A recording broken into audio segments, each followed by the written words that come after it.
Thanks for inviting me into your home, your long haul truck, RV, camper, taxi, your parents' well appointed basement with the simulated wood paneling, electric fireplace, and the painting of dogs playing poker, your loft, that greasy spoon just off the interstate, and your cabin in the woods. Welcome to Coast AM, the very best in late night talk radio. I'm Richard Serrett, and this morning, I'm coming to you live from the home studio in Old Thornhill, just north of Toronto. American writer and illustrator Christopher Van Allsburg said, "The inclination to believe in the fantastic may strike some as a failure in logic or gullibility, but it's really a gift. A world that might have Bigfoot and the Loch Ness Monster is clearly superior to one that definitely does not." I agree. I much prefer to live in a world that might include Bigfoot. But what is Bigfoot? An undiscovered animal, flesh and bone, or something beyond our current understanding? Tonight on Coast, two filmmakers return to discuss their latest documentary, which pushes boundaries and offers up some cutting-edge theories about paranormal phenomena associated with sightings of this hairy bipedal giant. Eyewitnesses have reported Bigfoot in the presence of UFOs. Sasquatch sightings have also been associated with space-time anomalies and orbs. It's also been widely claimed that the big fella is capable of telepathy, telekinesis, shape-shifting, and even invisibility. So what is Bigfoot? The missing link, or some kind of interdimensional being? Or could Bigfoot's remarkable abilities be related to something called relic neutrinos and coherent matter? Is the key to understanding Bigfoot to be found in quantum mechanics? Tobe Johnson and Brett Eichenberger are here in hours 1 and 2. In the second half, the disappearance of Malaysia Airlines flight MH370 on March 8, 2014, is one of the world's biggest aviation mysteries. The Boeing 777, carrying 227 passengers and 12 crew members, disappeared from radar on the 8th of March 2014 while flying from Kuala Lumpur International Airport in Malaysia to its planned destination, Beijing International Airport in China. The search for the missing airplane became the most expensive search in the history of aviation. Several pieces of debris washed ashore in the western Indian Ocean during 2015 and 2016. Many of these were confirmed to have originated from Flight 370. After a 3-year search across 120,000 square kilometers of ocean failed to locate the aircraft, the Joint Agency Coordination Center heading the operation suspended its activities in January 2017. A second search, launched in January 2018 by private contractor Ocean Infinity, also ended without success after 6 months. And then, a video surfaced on social media purportedly taken from both a U.S. satellite and a U.S. military drone.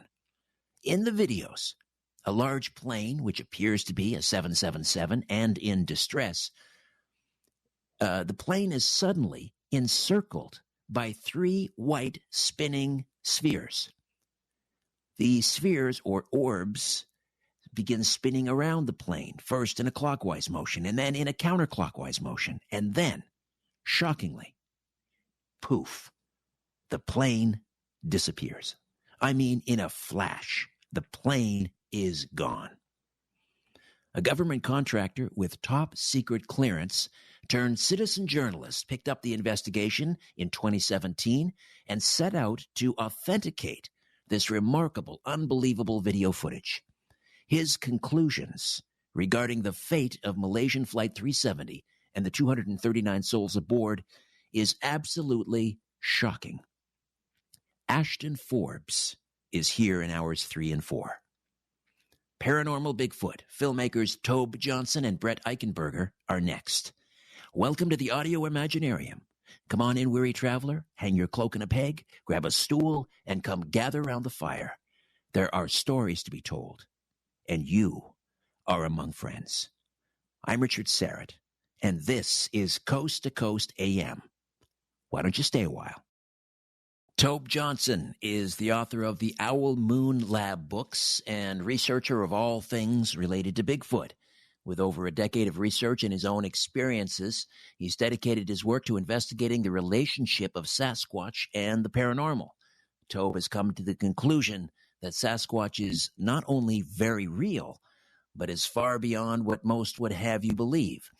Brett Eichenberger is an award-winning filmmaker with over 25 years of experience working in the film and video production industry. His work includes the feature film Light of Mine and Pretty Broken, commercials, short films, music videos, and documentary shorts. Filmmaking has taken Brett around the world, but he feels most at home in the outdoors of the Pacific Northwest. As a native Oregonian, Brett's been intrigued by Bigfoot since his childhood years, and this documentary has given him the opportunity to explore the topic in depth. The documentary is A Flash of Beauty, Paranormal Bigfoot. It's the sequel to A Flash of Beauty, Bigfoot Revealed. Tobe Johnson, Brett Eichenberger, welcome back to Coast AM. How are you? Doing great, Richard. Thanks for having us tonight. Thank you. Oh, my pleasure. My pleasure. Let's start with you, Tobe. Your encounter with Bigfoot. Tell us about it. Well, it took some doing. Initially, it was just a single footprint in the mud near the town of Springfield, Oregon, with my son. It started a larger query on my end that the phenomena existed, along with witnesses all around me that were saying that, yes, it doesn't have to be a fake footprint. These actual footprints can be made by an actual flesh and blood Bigfoot, but are they just flesh and blood was the question, because there seemed to be so much more going on with this question as far as the evidence and the lack of evidence. So I eventually became a witness, but it was really the interviewing of the witnesses, including these what I would call Sasquatch contactees, that said that these stranger things happen when Bigfoot comes to your proximity or your property. And that's where the body of the work really started for me. And how about you, Brett? So, boy, growing up in Oregon, Bigfoot has been kind of ever present in my life and in my imagination, if you will. I haven't had a proper encounter yet. In other words, we haven't sat down and had coffee. I have had instances where I've heard sounds. I've heard wood knocks. These are in areas that are void of people. I have been bluff charged with producer Joel Remensnyder and cinematographer Michael Ferry out in the Midwest. And I have seen their glowing eyes. Eye glow is what we kind of call it in the paranormal Bigfoot world. I've seen that, and I got a photo of that, and that's in the new documentary. So I've definitely seen some far-out stuff to lead me to believe that this is definitely something that's out there, and it's out there doing some magic tricks. Indeed, magic tricks. So Flash of Beauty, Paranormal Bigfoot is the sequel to Flash of Beauty, Bigfoot Revealed. For those who didn't hear your first appearance on Coast talking about the first film, how does Paranormal Bigfoot differ from Bigfoot Revealed? So, Richard, early on in this process of making the documentary about Bigfoot, this is going back to the pandemic year of 2020, we set out to make one film about Bigfoot. And we knew at the time that there had been some folks that had had some paranormal encounters, strange lights, cloaked Bigfoot, so on and so forth. And we wanted to put all of this into this single film and call it good. But what we quickly realized was there's way too much material to include it in two films. Or, I'm sorry, include it in just one film. So we decided to make it two films. So we felt like the best thing to do was to split it up in the same type of way that the Bigfoot community is kind of on the fence as to whether or not Bigfoot is paranormal or a flesh and blood creature. So we thought, you know what, let's give the flesh and blood Bigfoot his own film, and let's give the paranormal Bigfoot his own film. And we split it in two. A Flash of Beauty, Bigfoot Revealed really kind of covers the basics of Bigfoot 101, along with some new sightings and some fantastic eyewitness accounts. So it's not necessary that you watch that film before you watch the sequel. A lot of people have watched them in reverse order. but I feel like, these two films we've made them to give a comprehensive look at Bigfoot and what is currently happening in the Bigfoot community, Bigfoot world right now. In the in ufology, I would offer that there are two sort of rival camps. You have the camp that believes that the pilots of UFOs are benevolent. They are here to help us ascend into a higher dimension. They're here to solve all our problems. You have the rival camp, which suggests that they are malevolent. They're engaged in experimentation and all sorts of things, the alien abduction phenomenon. Does the Bigfoot community sort of break down along those two rival camps? Those who believe that it is a flesh and blood creature, perhaps the missing link or something akin to that, and then the camp that believes Bigfoot is interdimensional or at least paranormal. Are there two camps? Yeah, this is Tobe Johnson. There are two camps, and in the beginning, you kind of embrace both those camps, especially if you want to get along. But when you go on these outings, you quickly learn that you kind of have to choose sides with how you're going to investigate this, just to kind of, get embraced evidence and to learn from specific individuals. And, it's a little bit bothersome, of course, for the newbies out there that just want to know what Bigfoot is. But in my case, it took me about 5 years to kind of make this transition to talk about these stranger things that were happening to me. Certainly one of the biggest things, and we also get into this in the documentary, especially with Dr. Simeon Hines' work, are these strange lights that persist in and around Bigfoot activity. It really is one of the first precursors that there is this overlap between the world of the UFO and the world of Sasquatch. A lot of the people that believe in the flesh and blood believe, I guess, that there's no link between the two. However, there seems to be a link because it really is a precursor of these strange orbed lights that are kind of self-organized and almost seemingly alive, that you do have a Bigfoot encounter on or near or after these experiences. So those things persist even in the flesh and blood world. I guess they dissect those and bisect those into different categories, but that really is the ground floor of the weirdness. It just, grows from there exponentially.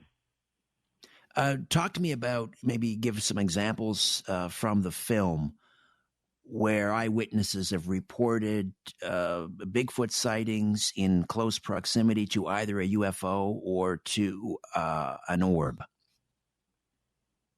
So we don't have any UFO examples in this particular film, although many of the witnesses that we interviewed have had subsequent UFO encounters or have seen UFOs prior to their Bigfoot sightings, and we find that that's more common than what people realize.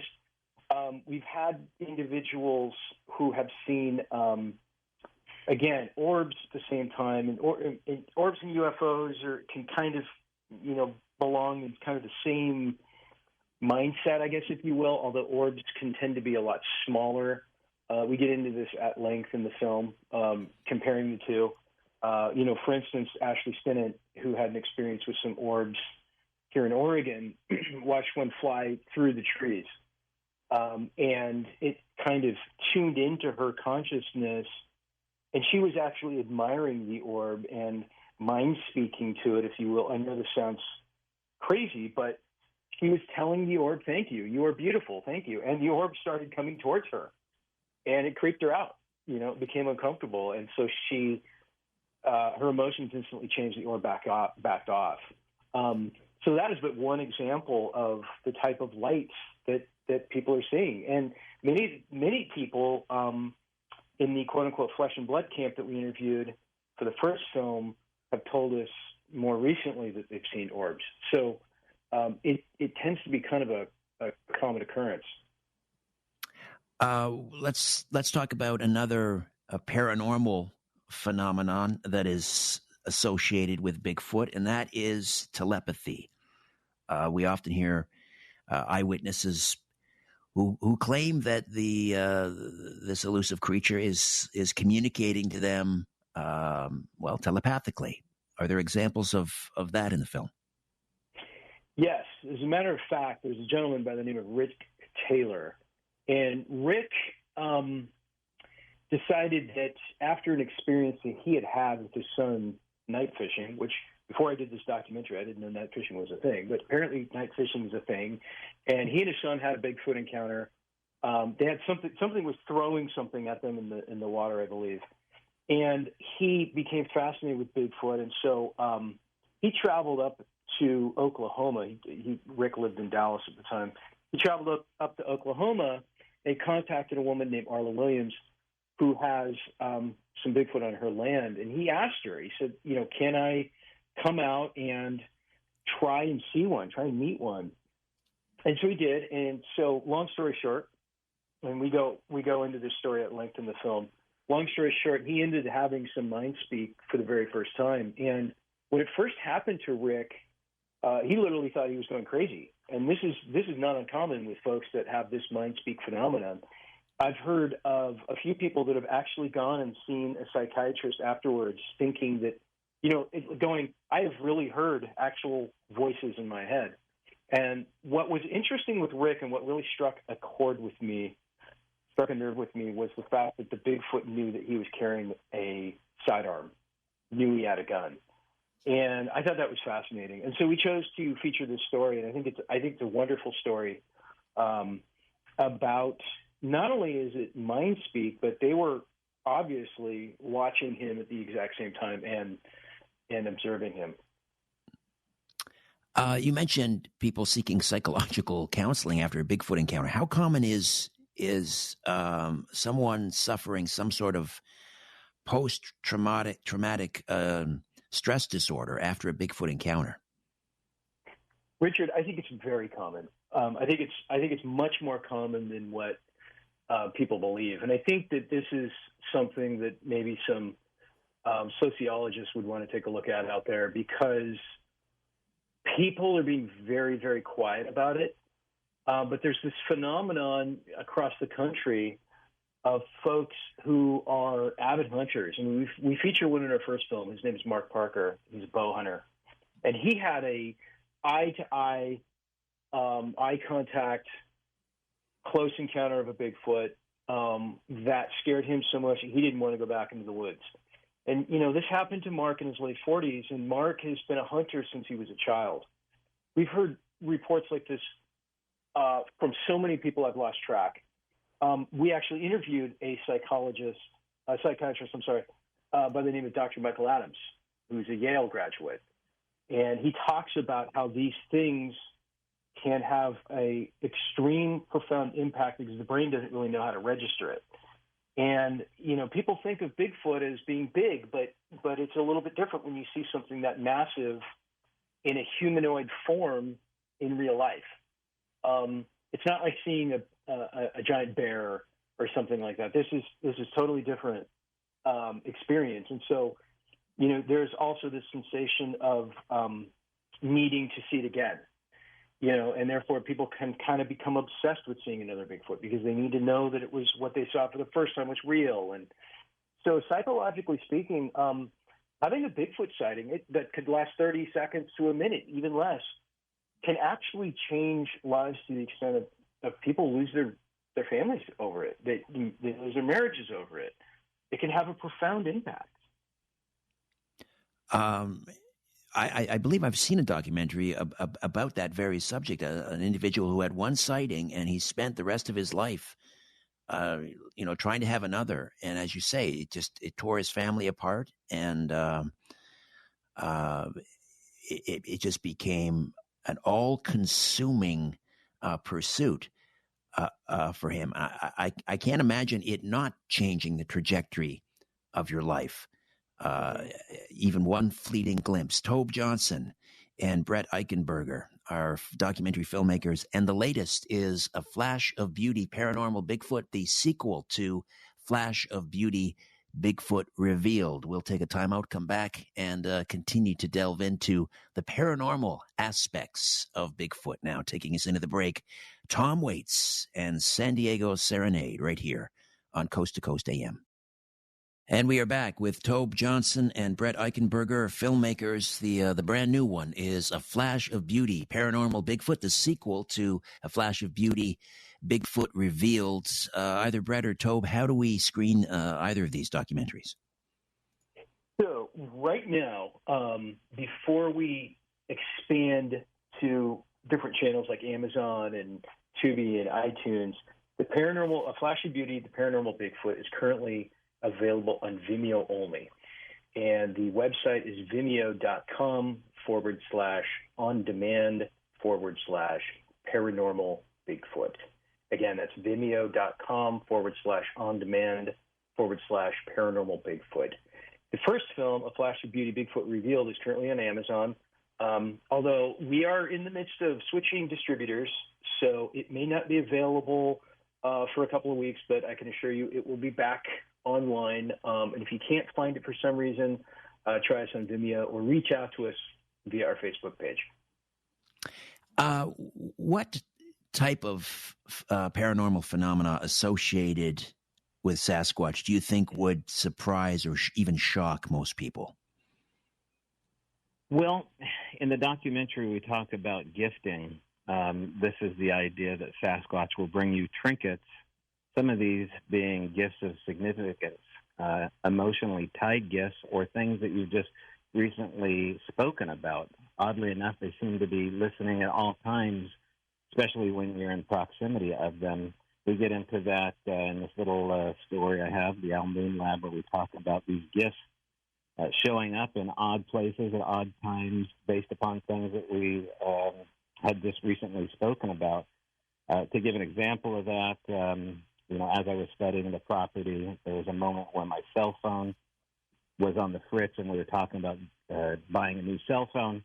And about 2 or 3 days later, under the oar of my aluminum fishing boat, right there in front of the property where we were having all the activity, underneath the oar was a muddy 1990s style Sidekick phone. Had a muddy patina on top of the keypad. It was, it was certainly not there when I bought the boat. I can assure you that.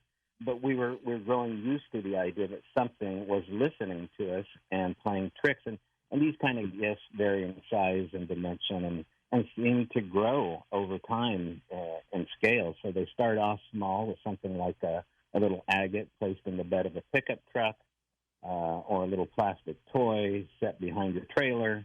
And then they end up with full-sized arrows plunged into the yard, or even animal kills.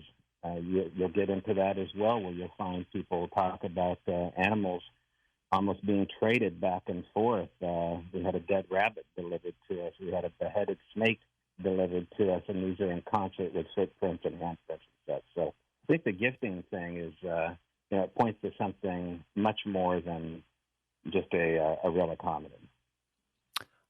Richard, if you don't mind, yes, go ahead, Brett. Go ahead. Jump in here real quick too, just to add. You asked the question. Is there something in there paranormal that would shock an audience? And there are a few things in this documentary that I think will shock people. And I just want to bring one up because I believe it is so important. And it is in regards to a predator that was caught on camera by Barb Shoup, who is a woman that is based up near Mount Rainier.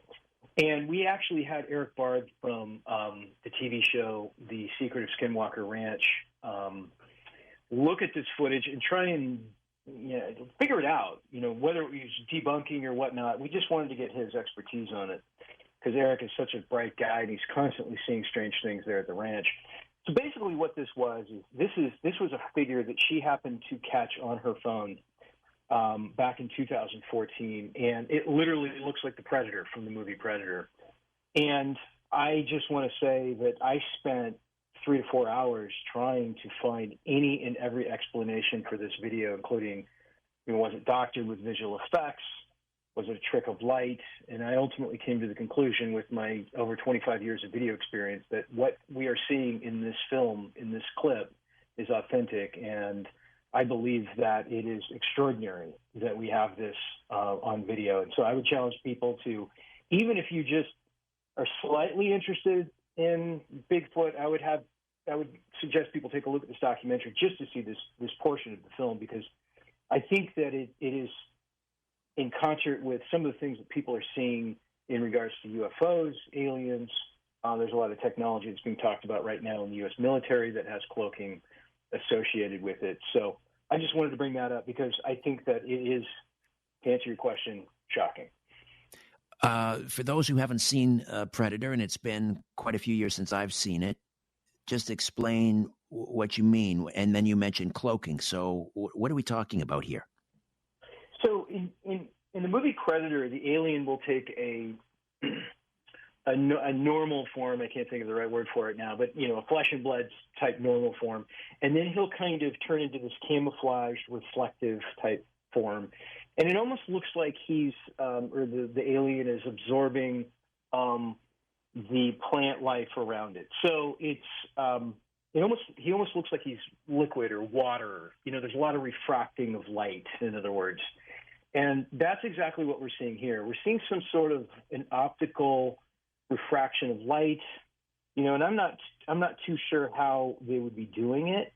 There's some ideas out there, some theories out there that it could be a fiber optic type hair or something that they're able to change. And there's these animals that, like squids that can, we have an example of a squid in our film that goes from clear to black instantly. So it could be something along those lines where there's some sort of a bio-organic reaction. Again, I'm not a scientist, I'm a filmmaker, but it is very odd. And once you really kind of internalize what you're looking at, because it's very clearly a humanoid form that jumps from, it looks like he jumps out of a tree and he turns around and he runs. And the other thing about this too, Richard, that's very fascinating is Barb saw it with her naked eye, and what she saw was black, not cloaked. It appeared cloaked on camera. Interesting. What about shape-shifting? Yes. There's another story in here that might shock the audience. There's a couple of shape-shifting stories, and I'm not going to spoil the one at the very end because the one at the very end is kind of hard to swallow. But, I believe, and Jill Remsteiner believes, and Michael Ferry believes, all three of us were there to interview Harold and Cody, who witnessed shape-shifting like I've never heard of before.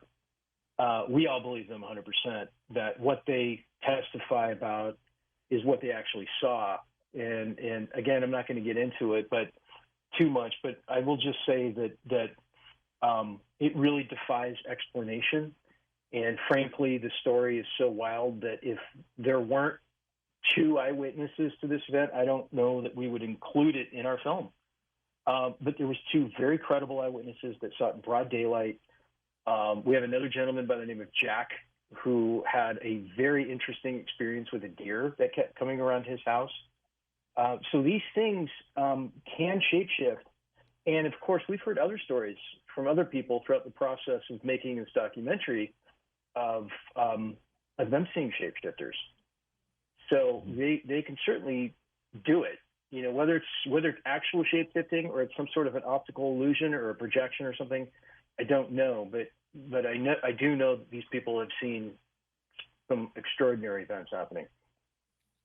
One of the big questions surrounding the existence of Bigfoot is, why do we never find a body?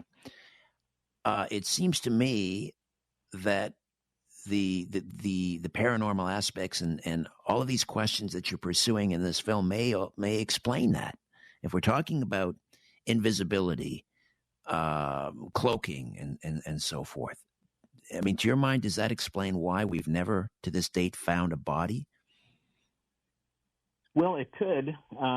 Certainly there's people that say that they have found bodies, in particular outside of Washington here at Mount St. Helens. There's a urban legend that bodies of Sasquatch were found by some of the troops at Madigan Air Force Base out this way in Fort Lewis. We did a podcast about that with one of the witnesses that goes under pseudonym Kyle in Flash of Beauty Part 1. Talked about that at greater length in our podcast with him. And you'll hear these stories periodically. Of course, then the Men in Black are involved with this. Once you find the body and you're threatened, and the bodies suddenly disappear and end up in strange places like Wright-Patterson Air Force Base and such. These are all stories.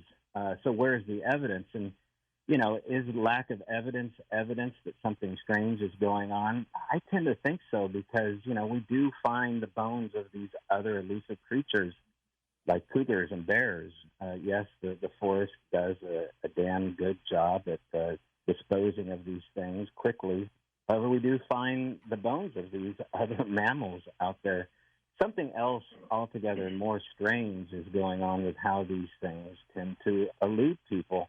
And the First Nations people have been telling us for years that these other tribes walk between these two worlds, and they hither and dither between these two worlds. Other people say that they bury their dead. I think this goes back to your early question of the fact that these things can change shape, that they're not just a static thing, they're a variable, and they can hither and dither between these two states at will, including seemingly light forms as well. But, the evidence itself is always eluding us, and it gets into the world of the poltergeist and the ghost and the spirit form and land spirits and UFOs. This is all the questions that will come sooner or later from people that already have these answers out there in some dark room.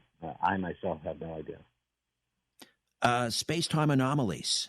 Any of that associated with Bigfoot sightings? Yeah, sure. Space-time anomalies in the documentary, do we get into those specifically? No. Sitting down with witnesses over the last, 17 years, I've heard stories of people that have had missing time. Certainly the idea of something that they would call, the infrasound effect, where they are suddenly stunned by an unseen force in the deep, dark woods.